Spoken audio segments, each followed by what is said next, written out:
Yemen அருகே செங்கடலில் சென்று கொண்டிருந்த சரக்கு கப்பல் மீது துப்பாக்கிச்சூடு மற்றும் கையெறி குண்டுகளை வீசி ஹவுதி படையினர் திடீர் தாக்குதல் நடத்தியதில் கப்பல் தீப்பற்றி எறிவதாக சர்வதேச ஊடகங்கள் தகவல் பகிர்ந்துள்ளன. முழு குடும்பத்தினருக்கும் தேவையான அனைத்து ஆடை அணிகலன்களையும் ஒரே இடத்தில் கொள்வனவு செய்யுங்கள். அனைவருக்கும் ட்ரெண்டிங்கான எக்ஸ்க்ளூசிவ் கலெக்ஷன்ஸ் எங்களிடம். கொட்டஹென, ஹேட்டன் மற்றும் வில்லபத்தை புதிய கிளையில்.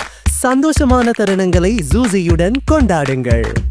யுனைடெட் கிங்டம் கடல்சார் வர்த்தக நடவடிக்கைகள் அமைப்பின் கூற்றுப்படி இந்த சம்பவம் ஏமன் துறைமுகமான ஹடைடாவிலிருந்து தென்மேற்கே 51 கடல் மைல் தொலைவில் நடந்துள்ளது.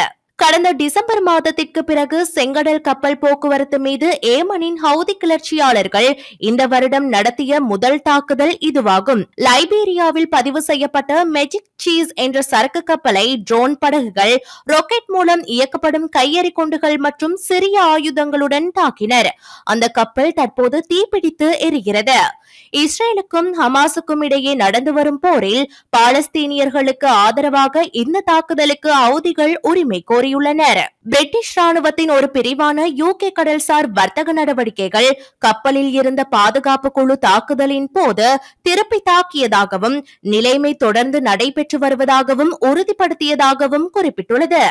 இதனிடையே ஏமனில் உள்ள 3 துறைமுகங்கள் மற்றும் ஒரு மின் உற்பத்தி நிலையத்தின் ஹவுதி இலக்குகளை இஸ்ரேல் தாக்கியதாக இஸ்ரேலிய ராணுவம் தெரிவித்துள்ளது. சுமார் ஒரு மாதத்திற்கு பிறகு ஏமன் மீதான முதல் இஸ்ரேலிய தாக்குதலாக இது பார்க்கப்படுகிறது.